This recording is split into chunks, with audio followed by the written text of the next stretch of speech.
feel proud of our generation, but I also feel sad for us. Not because our parents didn't love us, but because survival didn't leave much room for nurturing. For many of us, we never had a proper childhood. We were forced to grow up quicker than most of our peers. That realization stayed with me, and it's the reason this channel exists.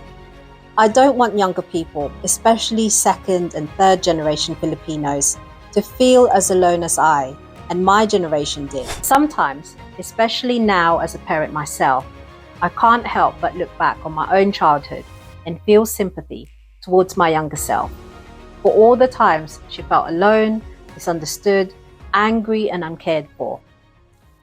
I didn't start this channel because I had everything figured out.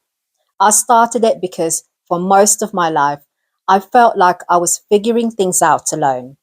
As a mother in my 40s, I've always felt called to leaving a lasting legacy behind, not only for my children, but also for the younger Filipino generations. A legacy that would help them to feel less alone, to know that there were others in the generations before them who experienced the same things that they are going through and who have come out of it better and stronger as a result.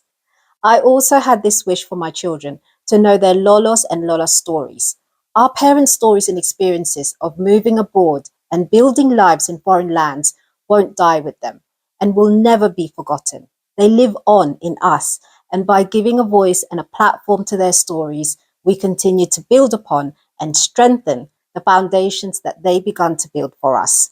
We are the bridge between the older and the younger generations. And I want our kids to feel that they are not alone and that they have somewhere or someone to turn to help ease their worries and encourage and empower them to know that it's okay to dream and to dream big. So, if you grew up between cultures, if you were expected to be independent early, if you felt alone in navigating life from childhood to adulthood, then this channel is for you. For those who have watched my videos before, you'll know that I'm a second generation Filipino and that I grew up in the Philippines and also in the UK. My parents are both Filipino citizens, born and raised in the Philippines. My mother is from Ilocos Sur, which, as you know, is in Luzon, the northern part of the country, and my dad is from Aklan, which is in the Visayas, or in the middle part of the country. Aklan is where the famous Boracay beach is located. So for those who are from Ilocos and Aklan, shout out to you guys especially. Naimbag nga adlaw and mayad-ayad nga adlaw to all of you. My mum came to the UK in the 1970s as a nurse, in her late 20s, on her own, leaving behind her family, her country, everything familiar. My parents met in the Philippines before my mum relocated to the UK. They became pen pals and then had a long-distance relationship. My dad, meanwhile, worked as a seaman for German-owned ships for nearly 20 years before eventually relocating permanently to the UK in the 1980s to be with my mum. They were immigrants in the truest sense, working hard, focused on survival, building something from nothing. As for me, well, I was born in the UK, but when I was 2 years old, my parents took me back to the Philippines, and that's where I grew up for 9 years. So from the age of 2 until 11, the beautiful island of the Philippines was my home. That's where my childhood happened. So I went to school there, I spoke Tagalog, I was surrounded by my cousins and extended family. It was loud, hot, chaotic, communal. The kind of environment where you always felt like you belonged somewhere. I grew up with my cousins from my dad's side, which was something I truly missed when I moved back to the UK.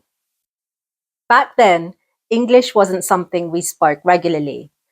This was before, YouTube, before constant exposure to social media and the Western media.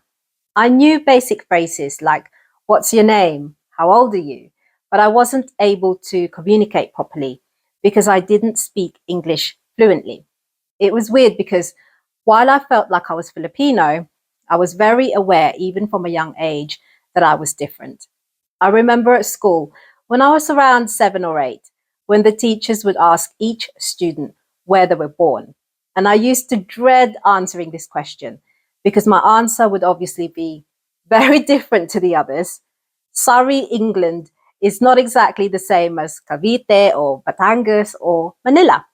I dreaded it because this would pique the teacher's interest, and they would then ask me a series of questions such as, where is that? Why were you born there? And then, are you Phil Am? Which makes me laugh now as an adult, but made me cringe back then. Remember, this was back in the day when information about any other country apart from the US was very scant in the Philippines, although they did know of the nursery song London Bridge, and they knew that London was somewhere in the West. While I missed my parents, they were also strangers to me. Back in those days, in the 80s, right up to the early 90s, households in the Philippines, including Manila, did not have landlines. My auntie and I had to go to a call center in central Manila just to be able to call my parents. Coming back to the UK was a shock, to say the least. I was excited to finally live with my parents, but I was also completely overwhelmed. Everything was new. New country, new school, new culture, new language, new way of life. I had to learn English fast, and within 2 years, I was fluent. But learning a language isn't just about words. It's about confidence. It's about belonging. It's about not feeling stupid when you open your mouth. I remember being quiet, not because I had nothing to say, but because saying something felt risky.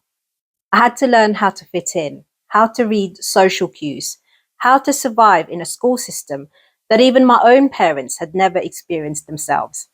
And I did it, largely on my own. I remember feeling lonely, isolated, like my classmates had some kind of manual that I didn't. It also didn't help that I was an only child, and unlike many Filipino families in the UK, I didn't have siblings, cousins, or other young extended family members in the UK.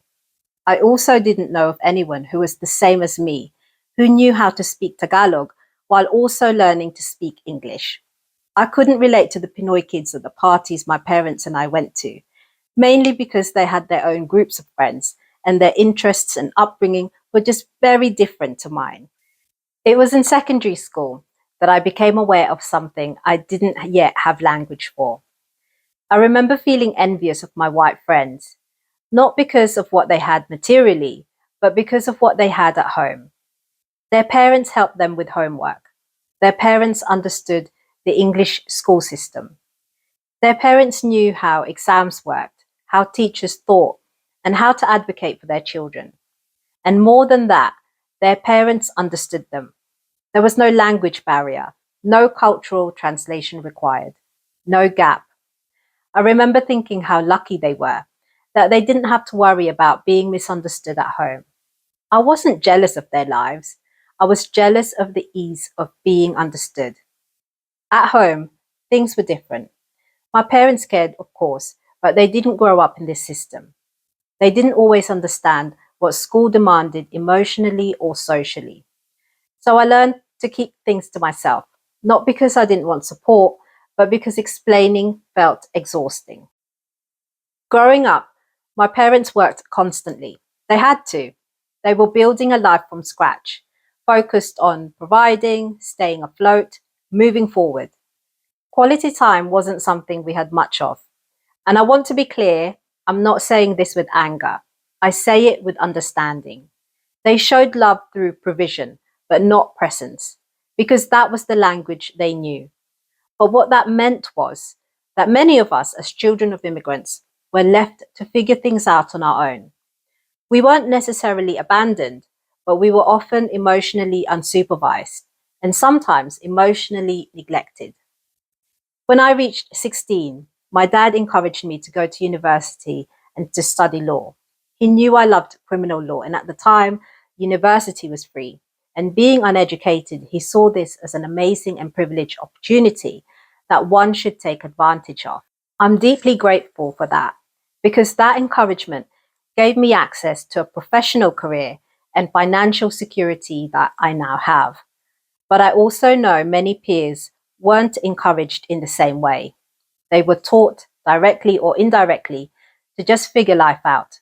No roadmap, no guidance, no one explaining options or possibilities. Some were encouraged to just start working as soon as they were able to. And I get where that came from. As I said before, our parents were in survival mode. I think most Filipino parents at that time had the belief that as long as you live in this country, there would always be job opportunities available to you. And for them, that was enough. Most of them didn't think of encouraging their children to learn high value skills or to go for jobs that earned six figures. I think this was partly because at the time, the cost of living was affordable. People on single income or low income were still able to afford to buy a house, even in London. So my parents, for instance, both worked. As I said, my mum was a nurse and my dad was a postman for Royal Mail. In total, however, they earned a gross annual income of around £45,000 and they could afford to buy a two-bedroom flat in West London, which is unheard of today. I think that's why our generation became so resilient, independent, capable, self-sufficient, but also it meant that we grew up too quickly. We learned how to cope before we learned how to ask for help. We learned responsibility before reassurance, and often we did it without a grown up guiding us. I feel proud of our generation, but I also feel sad for us, not because our parents didn't love us, but because survival didn't leave much room for nurturing. For many of us, we never had a proper childhood. We were forced to grow up quicker than most of our peers. I've recently learned of a psychological term called parentification, and I think it applies to many of us children of immigrants. Parentification means that often the child acts as a parent, therapist, mediator, carer, or provider for their parents, i.e., the adults in the family. There are two types of parentification. So, one, instrumental. This is where the child handles physical tasks like cooking, cleaning, or caring for siblings. Two, emotional. This is where the child provides emotional support, acts as a confidant, or soothes parents' distress. It's important to note that parentification is more than just helping out. It's a chronic, inappropriate behavior that deprives the children of their own needs and developmental experiences. For many of us, especially those with younger siblings, we were expected to become the third parent and to help look after our younger siblings, as well as frequently do household chores. Some of us also had to act as the third adult, often mediating and intervening when our parents argued and fought with each other and with our siblings. The causes of parentification is varied and often stems from parental issues like substance abuse, mental illness, or emotional unavailability, creating a dysfunctional family dynamic. The impact on the children is huge. This can lead to anxiety, depression, low self-esteem, perfectionism, and relationship difficulties in adulthood. Again, I'm not judging our parents. They did what they had to do. I'm also not saying that I'm ungrateful. I am forever indebted to my parents for their sacrifices and hard work. But sometimes, especially now as a parent myself, I can't help but look back on my own childhood and feel sympathy towards my younger self for all the times she felt alone, misunderstood, angry, and uncared for. I know many of you might say, this is first world problems, and many people are in a worse off position than me or others like me. And yes, I do accept that. But it doesn't mean our feelings and experiences are not valid because they are. It doesn't mean they don't exist because they do. We all lead different lives, but we are also all human beings with emotions trying to navigate our way through life while we're here on earth. This is something I don't think is talked about enough because we're told we should be grateful. And we are, but gratitude doesn't erase the quiet sadness. The sadness of feeling emotionally alone as a child. The sadness of having questions with no one to ask. The sadness of carrying adult responsibilities too early. Yes, it made us strong, but strength came at the cost of softness, reassurance, and being allowed to be unsure. And what's hard is that many of us didn't even realize we were missing something. We just thought, this is normal. It wasn't until much later, more often in adulthood, that we realized we had been navigating life without a guide. And that realization can be painful because it's not about blame. It's about acknowledging that two things can be true at the same time. Our parents sacrificed everything for us, and we were still left to figure out too much on our own. That realization stayed with me, and it's the reason this channel exists. I don't want younger people, especially second and third generation Filipinos, to feel as alone as I and my generation did. I want to talk honestly about adolescence, university, careers, identity, and the emotional things no one explains. Not from a place of having all the answers, but from someone who understands the questions. I want us to be the guide we wish we had. As I reflect on everything I've shared, my childhood, my parents, the moves, the silence, the independence, I realize something important. So much of my life was spent figuring things out alone, not because I wanted to, but because that was what was required. And I know I'm not alone in that. So many adult children of immigrants learned how to survive before we learned how to feel supported. We learned responsibility before reassurance, strength before softness. And while I'm proud of who I've become, I also know how different things could have felt if I had someone to guide me through those years. That's why this channel exists. Not because I have all the answers, far from it, but because I understand the questions. If this resonated with you, please give this video a thumbs up and subscribe, especially if you want to continue these conversations. And if you feel comfortable, maybe share a part of your story in the comments. You're not alone, and you never were.